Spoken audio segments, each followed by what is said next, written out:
오늘은 누가복음 18장 35절부터 43절 말씀을 통해 맹인을 회복시키신 예수님이란 제목으로 말씀을 선포하겠습니다. 몇 주 동안 회복에 대한 주제로 말씀을 선포할 예정입니다. 지난 주에는 마가복음 5장 25절부터 34절 말씀을 통해서 12의 혈루증으로 고통당하던 여인이 예수님 놀라운 은혜 가운데 회복되어진 말씀을 보았죠. 여인은 자신의 병을 고치기 위해 수많은 의사들을 찾았고 많은 사람들에게 도움을 얻는 줄 알았지만 오히려 더 중하여지게 되어졌고 그의 가진 모든 재산도 다 허비하게 되어져 절망 가운데 있는 상황에서 예수님의 소문을 듣게 되어집니다. 마침 예수님께서 가버나움에 오셨을 때에 여인이 아픈 몸을 이끌고 많은 무리들이 있는 그 가운데 예수님의 뒤로 가서 예수님의 옷에 손을 대게 되어지죠. 감히 내가 예수님께 나가서 예수님 나를 고쳐주십시오 이렇게 구할 수는 없지만은 예수님의 옷에만 손을 대어도 내가 낫지 않겠느냐 하는 그 믿음을 가지고 예수님의 옷에 손을 대었을 때 예수님의 능력이 나타나게 되어지고 그의 고통의 원인, 혈루의 근원이 다 마르게 되어졌습니다. 주님께서는 능력이 나간 것을 알고 누가 내 옷에 손을 대었느냐 그렇게 말씀하셨죠. 여인은 감출 수 없는 상황에서 자신에게 되어진 일을 다 주님 앞에 나와서 이야기를 하게 되어집니다. 그럴 때 주님께서는 여인을 책망하신 것이 아니라 딸아 내 믿음이 너를 구원하였느니라. 믿음을 주님 보시고 그 구원의 은총을 베풀어 주셨고 그 병이 고침받았을 뿐만 아니라 평안히 가라 내 병에서 놓여 건강할지어다 주님께서 선포하심을 통해서 그가 고침받은 사실로 소외되었던 그 모든 삶 단절되었던 그 모든 생활이 다시 회복이 되어지고 주님의 은혜를 누리게 되어진 것을 말씀을 통해 우리가 들었습니다. 오늘 이 자리에도 계속해서 주님 앞에 믿음을 보이며 주님께서 회복시켜 주시는 은혜를 누리는 우리 모두가 되기를 주님의 이름으로 축복합니다. 오늘 주님께서 우리에게 주신 말씀은 누가복음 18장의 말씀인데 이 말씀의 배경은 예수님께서 십자가를 지시기 위해 예루살렘으로 올라가시는 도중에 여리고라는 마을에 들리신 것을 배경으로 하고 있습니다.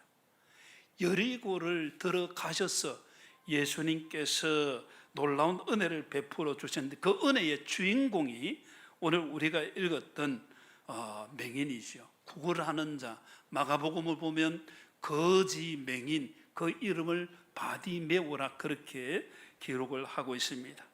사람들이 예수님과 함께 많은 무리가 지나갈 때 보지 못하는 이 사람이 다른 때와 달리 많은 사람들이 지나가는 그 소리를 듣게 되어지고 사람들에게 묻게 되어지죠.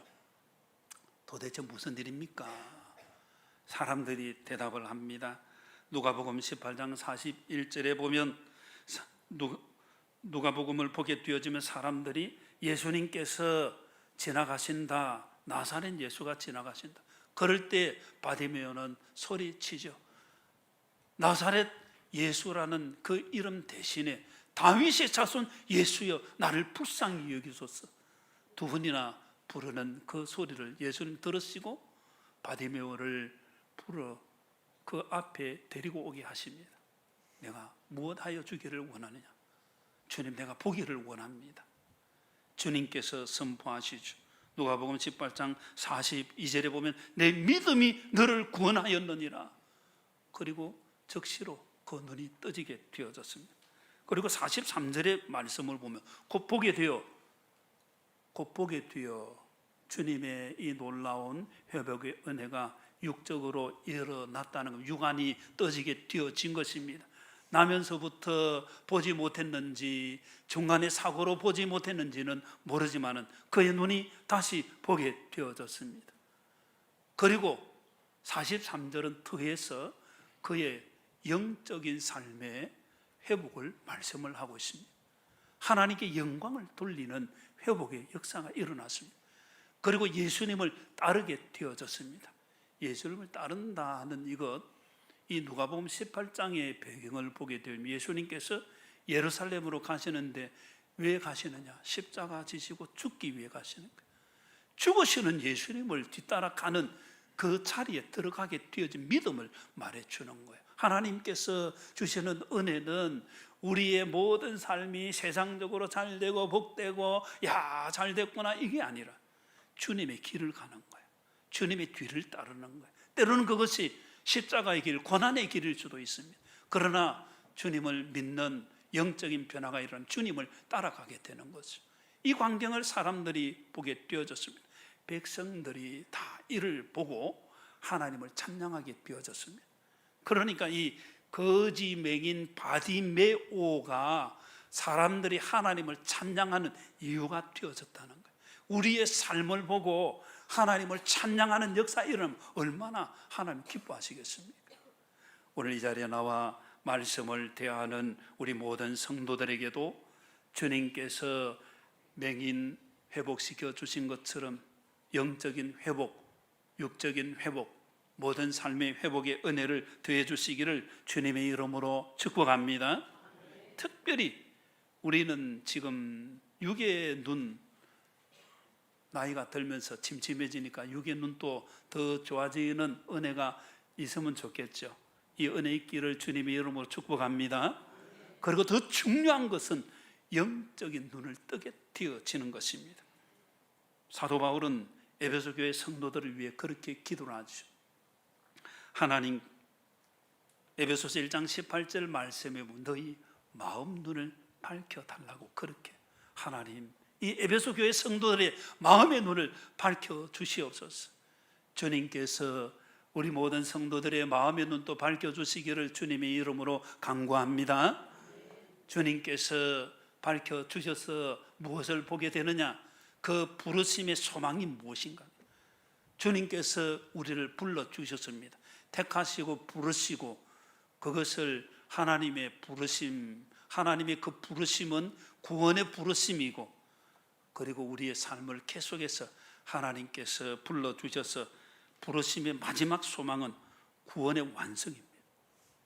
구원이 도중에 탈락되는 것이 아니라 구원의 완성, 성화를 거쳐서 영화의 단계에서 완전한 구원에 이르는 이 은혜가 있게 되기를 주님의 이름으로 축복합니다. 그리고 마음 눈을 밝혀주셔서 18절에 보면 성도 안에서 그 기업의 영광의 풍성함이 무엇이며 그 기업은 하나님의 백성, 하나님의 나라, 하나님의 나라의 영광에 들어가는 것을 말하는 것이죠. 세상의 부귀영화, 세상 사람들이 얼마나 많이 추구하고 있습니까? 우리도 이 땅을 살면서 세상의 부귀영화를 생각할 때가 있습니다. 그러나 그것보다 더 중요한 것은 하나님 나라 백성으로 성도 안에서 하나님 나라의 기업이 되어서 하나님께서 주시는 그 기업의 영광의 풍성함이 무엇인지, 이게 교회구나, 이게 하나님의 백성의 은혜구나, 이게 하나님께서 주신 신령한 하나님 나라의 은혜구나, 이것을 누려가는 것, 알아가는 것. 바울은 그렇게 에베소 교회 성도들에게 신령한 이 은혜를 달라고 기도를 했습니다. 1장 19절에 보면 그의 힘의 위력으로 역사하심을 따라 믿는 우리에게 베푸신 능력의 지극히 거심이 어떠한 것을 너희로 알게 하시기를 구하노라. 바울의 기도처럼 우리에게도 하나님, 살아계신 하나님의 능력의 역사가 일어나서 우리의 삶이 주님 뒤를 따라가며 주님의 은혜에 들어가는 역사가 있게 되기를 주님의 이름으로 축복합니다. 영안이 밝아지는 것이 참 중요한 것이죠. 영안이 밝아지는 것, 영안이 밝아져야 믿음이 바로 서게 되어지고 믿음의 길을 바로 가게 되는 거예요. 영안이 밝지 못하면 세상 사람과 별 차이 없습니다. 기복신앙 속에 그대로 머물러 있습니다. 내가 세상에서 많이 가지면 그거로 하나님 이것 주십시오, 저것 주십시오. 왜 물질을 달라고 구하며 건강을 달라고 구하느냐? 하나님 나라 백성으로 하나님의 은혜 가운데 살며 하나님의 영광을 나타내기 위해서 나를 통해서 하나님 찬송이 되게 해 주옵소서. 그것을 위해서 구하는 것이 그게 믿음의 바른 길이에요. 그 은혜 가운데 들어가는 사람은 나중에 또 우리가 이 바디메오의 기도에 대해서 보겠지만은 기도를 하고 또 하고 기도의 깊은 세계에 들어가게 되는 것입니다. 바울은 사도행전을 보면 세 번의 간증을 합니다. 9장과 22장, 26장에 바울이 다메섹에 가서 믿는 사람을 잡아오기 위해 가는 도중에 하늘에서 해보다 더 강한 빛이 비치게 되어지고 그의 눈은 어두워지게 되어지죠. 3일 동안 눈을 뜨지 못하게 되어집니다. 먹지도 못하고 마시지도 못하게 되어집니다. 그리고 아나니아를 통해서 안수를 받고 난 뒤에 그의 눈이 떠지게 되어집니다. 그의 새롭게 뜬 눈 완전히 달라졌습니다.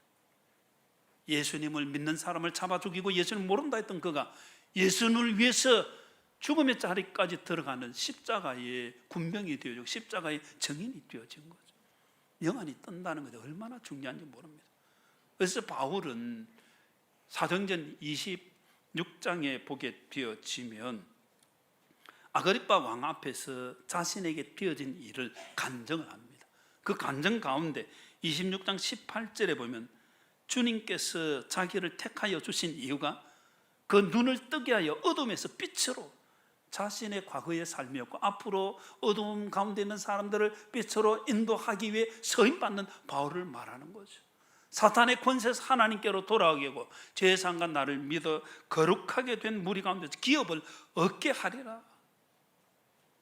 전도의 사명을, 구원의 사명을 감당하는 이것을 하나님께서 말씀해 주셨습니다. 그래서 주님께서 주시는 이 은혜를 누리는 거 얼마나 중요한지 모릅니다. 다시 누가복음 18장 43절에 보면 거지 맹인 바디메오가 눈을 뜨게 되어졌을 때에 곧 보게 되어 하나님께 영광을 돌리며, 영적인 눈을 뜨면 하나님께 영광, 사람에게 영광이 아니에요. 우리도 하나님께 영광 돌리는 은혜가 있어야 될 줄로 믿습니다. 그리고 예수님을 따르는 삶, 예수님을 정말 따르고 있느냐를 주님께서 우리에게 지속적으로 묻는 거예요. 저나 여러분이나 다 주님을 따르는 자로 계속 서 있어야 할 줄로 믿습니다. 주님을 따르는 자로 서 있는 것, 그럴 때에 세상 사람들이 보고 진짜 예수쟁이네, 우리에게 되어진 일을 보고 하나님을 같이 찬송하게 되는 거예요. 따르다가 도중에 포기하는 그것은 주님 영광 되지 못하고 찬송의 제목이 될 수 없는 거죠. 이런 거지맹인 바디메오가 회복되어서 하나님께 영광 돌리며 예수님을 따라가며 하나님을 찬양하는데 서임을 받게 되어진 것처럼 오늘 이 자리에 나와 경배드리는 저와 여러분 모두에게 하나님께서 같은 은혜 내려주시기를 주님의 이름으로 축복합니다. 오늘 우리가 읽은 말씀에서 말씀의 참 주인공은 예수 그리스도이시고 그 주인 되시는 예수님을 통해 은혜 받은 주인공은 이 거지 맹인, 구걸하는 맹인 바디메오입니다. 누가복음 18장 35절에 보면 여리고에 가까이 가셨을 때에 한 맹인이 길가에 앉아 구걸하다가 누가는 이 맹인의 이름을 밝히고 있지 않지만은 나가는 맹인의 이름을 바디메오라고 그렇게 적시를 합니다. 바디메오라는 이 말, 바라는 말은 누구의 아들이다, 디메오의 아들, 그런 뜻이죠. 바 요나 시모나, 시몬을 향해서 요나의 아들 시모나, 그렇게 예수님께서 이 바디메오에게 은혜를 주실 때 바디메오의 신상 명세서입니다. 거지입니다, 맹인입니다, 그리고 그의 삶, 바디메오의 아들입니다. 그 말 디메오라는 이 말은 그 원어의 이름의 그 근거가 히브리어로 보게 되어지면 타메라는 말인데 이 말은 불결하다, 부정하다, 그런 이름을 왜 그렇게 적였는지 모르겠어요. 우리도 한 번씩 이상한 이름들이 있지 않습니까? 왜 부모님이 왜 저런 이름을 지었을까? 지금 여기 메가마트가 없어졌지만은 메가마트 저기 남천동에 있는 메가마트입니다. 여기 문현동은 아직 있죠. 남천동의 메가마트에 가면 직원들이 이름을 이렇게 달고 있어요. 한 번은 보니까 성함이 숙자예요. 근데 성이 노라. 그래서 제가 깜짝 놀랐어. 저 진짜 이름일까? 여보, 저 이름이 좀 안 이상하다.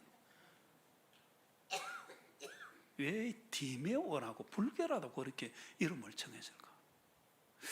여러 가지 이유가 있겠지만은 그의 삶의 자리의 형편을, 가정 형편을 보여주는 거죠. 아주 좋지 못한 그 생활 자체가 너무 공공한, 우리 세상에 이런 일이나 뭐 동남아나 이런 곳에 사람들 사는 형편을 한 번씩 보여줄 때 보면 와, 어떻게 저런 데서 살 수 있을까? 이런 생각이 들 때가 있죠. 옛날에 우리도 참 어릴 때 그래 살았습니다. 방 하나에만 어머니, 아버지, 우리 5남매 같이, 야, 참 어떻게 그래, 지금 생각하면 어떻게 그래 살았을까 싶었죠. 그래도 그렇게 살았죠. 디메오, 그 아들 바디메오 삶의 형편, 야, 저거 좋네. 나타낼 거 하나도 없어요. 자랑할 거 하나도 없는 거예요. 그리고 바디메오가 사람들이 지나갈 때 무슨 일이냐고 물었을 때에 나사렛 예수가 지나가신다 했을 때 바디메오는 크게 소리를 외치죠. 다윗의 자손 예수여 나를 불쌍히 여기소서. 얼마나 아멘 할 수 있는 말 아닙니까? 아멘 되지요, 여러분? 여러분 아멘 됩니까? 그런데 그 무리들은 이 바디메오가 소리를 칠 때에 바디메오를 향해서 꾸짖었습니다. 성경이 뭐 꾸짖는다, 비난한다, 책망한다, 경책한다 그런 뜻입니다. 바디메오가 유력한 그 지역의 인사였다, 유명한 사람이다, 그 지역의 유지였다. 그런데 예수님 지나가시는 거 보고 다윗의 자손 예수여 이렇게 부르짖었으면 사람들이 책망을 했겠습니까? 박수를 쳤겠습니까? 야, 대단하네 하고 박수는 안 쳤겠습니까? 그런데 지금 바디메오는 비난을 당하고 책망을 당하고 꾸지람을 당합니다. 인격적으로 대접을 제대로 받지 못하는 거예요. 그런데 우리가 누가복음을 보게 되어지면 예수님께서 이 여리고에 들어가셔서 은혜를 베푸신 사람이 딱 두 사람이에요. 누가복음 19장에 보면 세리장 삭개오, 그리고 누가복음 18장 우리 읽은 본문에 맹인 바디메오. 많은 사람들이 여리고에 있었고 많은 무리들이 예수님을 따라갔지만은 이 은혜, 기적, 역사에 놀라운 은혜를 받은 주인공은 바디메오라는 거예요. 바디메오 신상 명세서를 보았을 때에 그가 은혜 받을 만한 조건이 있습니까? 야, 저 사람 반드시 은혜 받아야 돼, 그런 이유가 있습니까? 하나도 없습니다. 신명기 7장을 보면 하나님께서 이스라엘 백성들을 성민으로, 하나님의 백성으로 택하여 주신 이유를 밝히고 있습니다. 7장 7절에 보면 여호와께서 너희를 기뻐하시고 너희를 택하시면 너희가 다른 민족보다 수요가 많기 때문이 아니니라. 그 다음 같이 읽습니다. 시작. 너희는 오히려 모든 민족 중에 가장 적으니라. 아멘. 가장 적다는 숫자적인 의미도 있지만 가장 보잘것없기 때문에 하나님께서 도와주시고 살펴주시고 은혜 주시고 그 말이에요. 뭔가 더 있기 때문에 하나님의 은혜를 받는 게 아니에요. 성경을 보십시오. 모세가 하나님의 부르심을 받게 되어졌을 때 그 형편은 그냥 인생 끝난 나이 80세. 다윗이 하나님의 부르심을 받았을 때에 그는 가정에서도 조차 너는 지금 우리 집에 잔치 있어도 양 쳐야 되니까 막내 너가 가서 양이나 돌보고 있어라. 사무엘 선지자가 이새 집에 와서 기름 붓기에 잔치를 벌일 때에 다윗은 가족에게조차도 너는 좀 집에 있어야 되겠다, 이 인정받지 못했습니다. 무시당하고 약하고 보잘것없고 비천하고. 그런데 하나님께서 그런 사람을 택하여 주신 거죠. 고린도전서 1장 26절에 보면 고린도 교회 성도들을 향해서 그렇게 말을 합니다. 형제들아 너희 부르심을 보라. 쭉 이어지는 말씀에 28절에 보면 하나님께서 세상에 천한 것들과 멸시받는 것들과 없는 것들을 택하사 여러분을 향해서 천한 것들, 그렇게 말하면 기분 좋겠습니까? 우리 성경이 천한 사람들 이렇게 표현하지 않고 적나라하게 우리 번역은 세상에 천한 것들, 이거는 아주 비인격적인 말이 아닙니까? 그렇죠. 근데 그렇게 표현하고 있습니다. 천한 것들, 멸시받는 것들, 없는 것들을 택하사 있는 것들을 폐하려 하시고, 그리고 이렇게 하심을 통해서 아무 육체도 하나님 앞에 자랑하지 못하도록 우리는 하나님의 놀라운 은혜를 받은 백성이 되는 줄 믿습니다.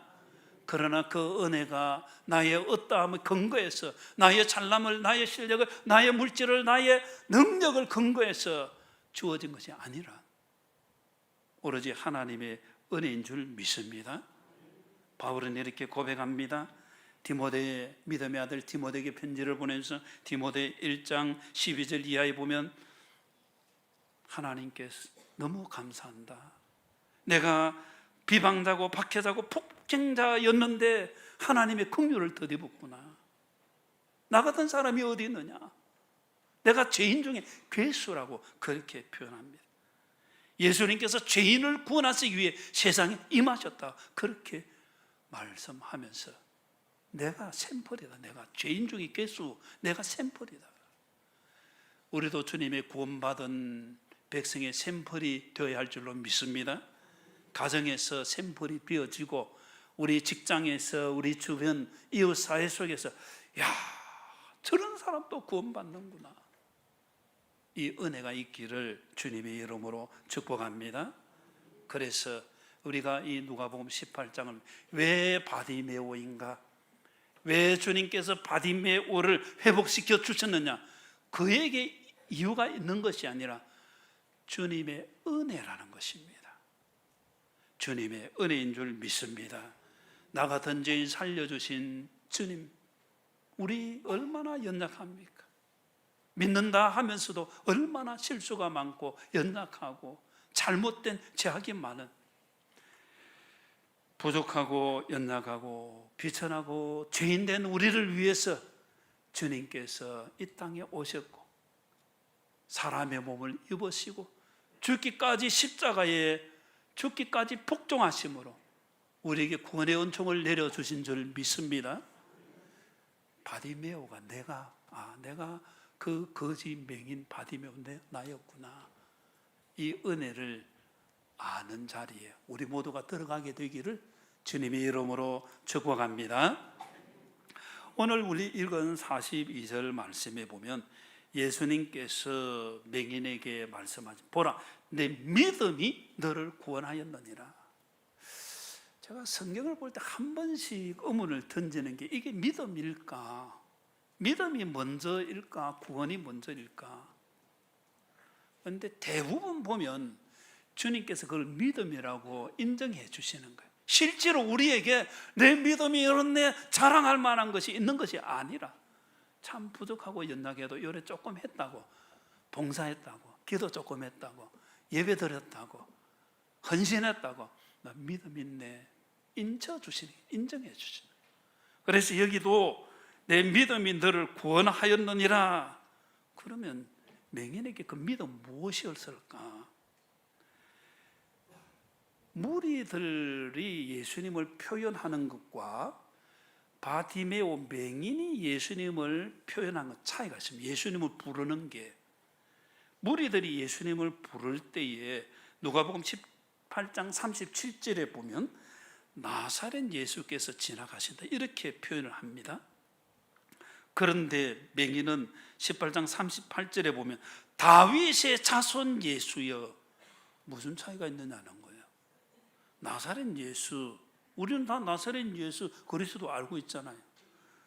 그런데 1세기 당시에 그 역사가 요세푸스의 유대 전쟁사에 보면 그 당시에 예수라고 이름을 가지고 있는 사람들이 많이 있었다는 거예요. 우리도 동명이인이 얼마나 많습니까? 동명이인이 참 많죠. 예수라는 이름을 가진 사람이 많이 있는데 나사렛 예수라 하는 말은 나사렛 지역의 예수, 구분을 지을 때에 저 사람 나사렛 출신의 예수다 그 말이에요. 뭐 갈릴리 출신의 예수도 있을 수도 있습니다. 그러나 나사렛 예수라고 부르는 이것은 그 출신의 예수, 그냥 보통 사람 가운데 좀 이름 나 있는 사람, 그런 의미가 되는 거죠. 요한복음 1장을 보면 예수님께서 안드레를 통해서 이 나다나엘을 부를 때에 나다나엘이 초청을 받았을 때에 나사렛 예수를 향해서 뭐라고, 나사렛에서 무슨 선한 것이 나오겠느냐, 그 지역의 출신이 뭐 있겠느냐, 그 시골 골짜기에서 뭐가 있겠느냐, 이런 그 말이죠. 그 정도로 그 당시의 사람들은 나사렛 예수 메시아로 연결을 시키지 않았습니다. 다시 말씀드리면 나사렛 예수 메시아 그리스도 절대로 연결되죠. 지금도 이스라엘 땅에 많은 유대인들은 나사렛 예수와 메시아 예수 그리스도 연결시키지 않습니다. 그런데 오늘 우리 읽은 말씀에 이 바디메오 맹인은 나사렛 예수라는 소리를 들었을 때에 다윗의 자손 예수여 이렇게 부릅니다. 다윗의 자손, 이사야서 11장 1절의 예언을 보면 이새의 줄기에서 한 싹이 나며 오실 메시아 예언입니다. 다윗의 후손으로 오시는 메시아 예언. 그리고 무슨 말인가 하면 이 거지 맹인 바디메오는 예수님을 누구로 알고 있느냐, 보통 사람 가운데 한 사람, 예수라는 이름의 사람이 아니라 다윗의 자손으로 오실 언약의 메시아 그리스도, 메시아가 오셨다. 메시아란 말은 히브리어로 말이고 헬라어로 말하면 그리스도, 같은 의미입니다. 나의 구주 하나님께서 오셨구나, 그렇게 고백하는 것을 말하는 거예요. 주님께서 이것을 그 부르는 예수님을 향한 그 소리를 들으시고 내 믿음이 너를 구원하였다. 우리는 주님을 어떤 분으로 그렇게 받아들이고 있습니까? 마태복음 16장에 보면 예수님께서 제자들 향해서 너희는 나를 누구라 하느냐, 그럴 때 베드로가 주는 그리스도시요 살아계신 하나님의 아들이십니다, 그렇게 고백하죠. 그때 예수님께서 봐 요나 시모나, 내가 복이 있다. 이를 내게 알게 하니는 혈육이 아니요 하늘에 계신 내 아버지시다. 이 고백이 아무나 할 수 없다는 것을 말하는 거예요. 예수님께서 나의 주 나의 하나님이시고 메시아라는 이 고백을 모든 사람이 하는 게 아니에요. 모두가 하는 게 아니고 아무나 하는 게 아니에요. 믿는 자가 하는 거예요. 믿는 자. 신앙의 고백. 그래서 주님께서는 이 맹인에게 내 믿음이 너를 구원하였다. 예수님 어떤 분으로 생각하고 있습니까? 여 사람에게 한번 물어봐요. 예수님 어떤 분인가 한번 물어보세요. 나와의 관계에서 예수님을 정말 나의 주 나의 하나님으로 인정하고 있습니까? 나의 메시아로 나의 그리스도로 인정하고 있습니까? 안 그러면 그냥 지나가는, 그리고 나사렛 예수, 우리는 지금 같이 쓰지만은 그 보통 사람 정도로 조금 더 높여서 저희들 어릴 때의 사회 그 시간에 보면, 사회 윤리 시간에 보면 예수님은 4대 성인으로 부르죠. 성인, 거룩한 사람이다는 거. 그러나 하나님은 아니다 그 말이에요. 세상에서 제일 높인 게 이 정도예요. 그러나 예수님은 하나님이시며 참 사람이 되셔서 우리를 구원하신 구주이신 줄 믿습니다. 주님께서 물으십니다. 너희는 나를 누구라 하느냐? 그럴 때에 바디메오처럼 다윗의 자손 예수님이십니다. 나의 메시아, 나의 구주이십니다. 이 고백을 함으로 그 믿음을 보여 주님께서 회복시켜 주신 은혜를 누리게 되기를 주님의 이름으로 축복합니다. 우리 42절 말씀, 예수님께서 보라 내 믿음이 너를 구원하였느니라 이렇게 말씀하셨을 때에 또 다른 믿음은 무엇일까? 누가복음 18장 38절과 39절에 보면 맹인이 38절에 맹인이 외쳐 이르되 다윗의 자손 예수여 나를 불쌍히 여겨서, 이게 무엇입니까? 지금 예수님께 말하는 것입니까? 기도하는 것입니까? 지금 예수님께 이야기하고 있는 겁니까? 예수님께 간절히 기도하고 있는 것입니까? 너무 어려운 것을 물은 그런 책임감이 막 드는데, 예수님께 지금 외쳐서 부르짖어 기도하는 모습 아닙니까? 주님께서 이 기도를 들어주시는 거예요. 뭐라고 기도를 합니까? 누가복음 18장 38절 마지막에 보면 나를 불쌍히 여기소서, 그렇게 기도를 합니다. 불쌍히 여겨달라는 거예요. 우리가 누가복음을 보는데 누가복음 18장 앞부분 9절 이하에 보면 바리새인과 세리의 기도를 대조해서 예수님 말씀하십니다. 바리새인은 하나님 앞에 나가서 뻣뻣하게 따로 서서 하나님, 나는 다른 사람과 그 토색 풀이 간음을 하는 자들과 같이 않습니다. 나는 이 세리와도 같이 않습니다. 나는 하나님 앞에 일에 2번씩 검증하고 소득의 11조를 드립니다. 자기 자랑을, 이 바리새인이 외식하는 기도죠. 자기를 쫙 드러내는. 예수님께서 세리의 기도를 말씀한, 멀리 서서 감히 눈을 들어 하늘을 쳐다보지 못하고 가슴을 탁 치면서 하나님 불쌍히 여겨주십시오. 나는 죄인입니다. 죄인입니다.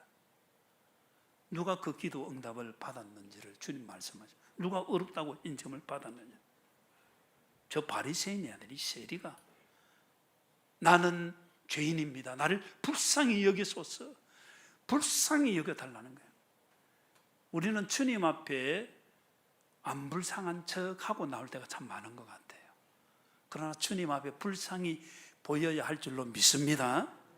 요즘 코로나 끝나서 교회에 지난 연초부터 이제 도움을 요청하는 사람들이 있습니다. 어떤 사람은 양복 쫙 빼입고 옵니다. 구두 딱 신고 와서 도와달라고 합니다. 어떤 사람은 남루한 옷에 가방을 하나 메고 낡은 운동화 신고 그렇게 옵니다. 어느 쪽으로 마음이 동하겠습니까? 불쌍히 여겨달라는 거예요. 주님께서 우리를 보실 때에 불쌍히 여김을 받는 우리가 되어야 할 줄로 믿습니다. 이 사람 보실 좀 불쌍한 사람인가 아닌가? 전혀 안 불쌍한 것 같죠? 괜찮아요. 그러나 하나님께는 우리가 불쌍히 여기심을 받아야 할 줄로 믿습니다. 하나님 보시는데도 난 괜찮아요, 난 잘할 수 있어요, 나는 이리 잘해요, 나는 이리 봉사해요, 나는 이렇게 드려요. 주님께서 보실 때에 너 혼자 잘해라. 주님께 불쌍히 여김을 받는 것, 주님의 놀라운 은혜입니다. 그래서 히브리서 4장 15절 16절 말씀에 보면 우리에게 있는 대제사장, 우리 연약함을 우리를 불쌍히 여겨주신다. 모든 일에 우리와 똑같이 시험을 받으시니 이르되 죄는 없으시다. 16절에 보면 우리는 긍휼하심 받고 때를 따라 돕는 은혜를 얻기 위하여 긍휼하심을 받아야 되는 거예요. 우리 주님 앞에 긍휼하심을 받아야 될 줄로 믿습니다. 주님께서 우리를 동정해 주신 은혜를 누려야 될 줄로 믿습니다. 이 거지 맹인 바디메오처럼 주님 보실 때 너 너무 불쌍하구나, 내가 너를 도와줄게, 너는 너무 수가 적구나, 너는 힘이 없구나, 너는 연약하구나, 내가 너를 도와줄게. 주님 앞에 나가면 주님이 이런 은혜를 주시는 거예요. 그래서 주님 앞에 주님께서 도와주시는 은혜를 누리는 우리 모두가 되기를 주님의 이름으로 축복합니다. 바디메오의 기도가 18장 38절 39절에 짧지만은 반복해서 2번이나 기록하고 있습니다. 다윗의 자손 예수여 나를 불쌍히 여겨소서. 주님께서 그 소리를 들어주셨습니다. 언제까지 기도해야 됩니까?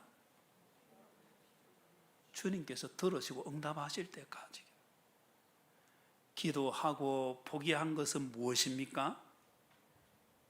이제는 괜찮다고 생각하고 놓아둔 것은 무엇입니까? 내 힘으로 했다고 이제는 괜찮아요 주님, 그렇게 멈춰 있는 것은 무엇입니까? 그거는 내가 하는 것이지 주님의 은혜가 아니에요. 기도하고 또 기도해야 될 줄로 믿습니다. 그래서 믿음의 세계에 들어가면 기도의 시간이 정비례, 믿음과 기도의 시간은 정비례한다. 이게 일반적으로 목회자들이 이야기하는 거예요. 믿음과 기도는 정비례하는 거예요. 우리의 믿음을 사람들이 인정하고 하나님께서 인정하시는 그 단계, 하나님 다 보시는 거예요. 그래서 주님 앞에 기도하고 또 기도해서 응답하시는 은혜를 누리게 되기를 주님의 이름으로 축복합니다. 누가복음 18장 7절에 보면 하물며 하나님께서 그 밤낮 부르짖는 택하신 자들의 원한을 풀어주지 아니하시겠느냐, 그들에게 오래 참으시겠느냐. 저는 이 말씀을 보면서 그런 생각했습니다. 이 거지 맹인 바디메오는 늘 구걸하는데 익숙하지 않겠습니까? 날마다 구걸을 해야 살 수 있으니까 사람에게 구걸하던 그것을 이제는 바꾸었습니다. 하나님께, 예수님께 구걸하는 거예요. 우리는 사람에게 이야기를 잘하는데 얼마나 하나님께 이야기를 하고 도와달라고, 그렇게 불쌍히 여겨달라고 하나님께 구걸은 하고 있는 거예요. 밤낮 부르짖는 택하신 자들의 원한을 풀어주실 줄 믿습니다. 우리의 소원을 들어주실 줄 믿습니다. 기도하고 포기한 것을 다시 기도하면 응답하실 때까지 기도하고, 그리고 중요한 것, 오늘 우리가 읽었던 누가복음 18장 37절에 보면 그들이 나사렛 예수께서 진학하신다 하니, 나사렛 예수께서 진학하신다 이렇게 표현을 하는데, 그때 그 소리를 듣고 바디메오는 외치게 되어집니다. 진학하신다 하는 이 말은 옆으로 통과해 간다. 예수님께서 지금 옆으로 통과해 가시는데, 다른 사람들이 예수님 통과해 가시는 사람, 메시아가 아닌 일반 사람, 바디메오에서는 예수님 지금 지나가시면 안 되는 거예요. 예수님께서 멈춰서서 바디메오를 불러주십니다. 저는 이 말씀 묵상하면서 얼마나 많이 주님께서 지나가셨고 나는 주님을 찾지 않고 보낸 시간은 얼마나 많았을까, 그런 하나님의 회개를 드렸습니다. 지나가시게 해서는 안 됩니다. 시간은 흘러갑니다. 주님은 옆으로 지나가십니다. 나와 관계없는 것이 되면 안 된다는 거죠. 그래서 지금 기도를 해요. 지금 이 자리 주님 지나가시고 난 뒤에 주님 하고 부르면 소용없는 거예요. 오늘 말씀을 듣고 하나님께서 나에게 감동을 주시고 하나님께서 나의 삶을 생각하게 하실 때에 지금 기도, 지금 이 자리에서 지나가시는 주님이 아니라 머물러 서시는 주님, 응답하시는 주님의 은혜를 우리 모두가 누려야 할 줄로 믿습니다. 그래서 우리 모든 성들이 말씀까지 생각하며 주님 앞에 신앙 고백하고 불쌍히 여겨달라고 간절히 기도하고, 지금 기도함을 통해서 믿음을 보여서 내 믿음이 너를 구원하였느니라, 주님께서 바디메오를 온전히 회복시켜 주신 것처럼 우리의 삶도 회복되어 하나님께 영광 돌리고 주님을 따라가며 우리를 통해서 주님을 찬송하는 사람이 많아지는 온전한 영적 회복까지 이루는 이 은혜를 우리 모두가 누리게 되기를 주님의 이름으로 축원합니다.